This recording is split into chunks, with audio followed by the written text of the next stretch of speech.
if those guys were a bit more welcoming to people who don't already have the knowledge, they might be able to grow faster, for example.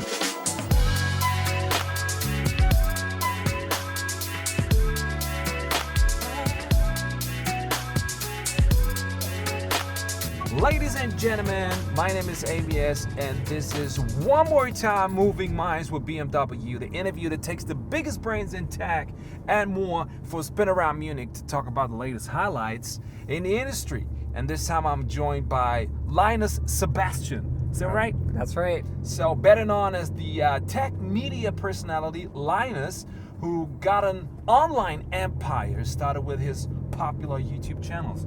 How did you get in contact with the topic tech? How did it start all?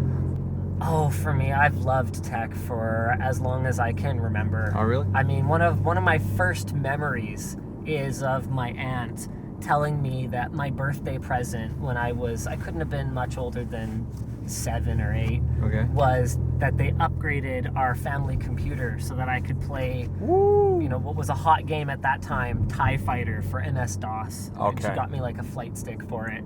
And, the first thing I did was open up the lid on it and look inside. I didn't understand what any of it was, but I was like, oh, it's like really good, I guess. And I played my games, and ever since then I was hooked. Does tech take itself too seriously sometimes? Like it would be better, like, come on, laugh a little bit so more people will get into it. I think at times it does, but it's particular niches and particular communities, I think, that hurt themselves by being too serious sometimes. I think the open source movement is a great example of that.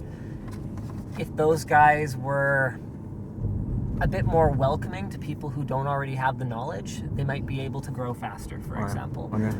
But as it is, they tend to be like really, really serious about the right way to do things. I think some brands struggle with taking themselves too seriously. But that's where we can kind of help. Like, we've worked with tons of big brands, pretty much you name it in tech, we've worked with them. And the ones that are really starting to get it are the ones that bring us in. They say, okay, look, here's the messaging, and if you want to climb all over our supercomputer or, make fart jokes in front of our quantum processor or whatever it is, we're going to trust you. Okay, that's great. Hey, Linus, it was so great. Thank you so much. Oh, no, my pleasure. Thank you. That was it from Moving Minds. High five.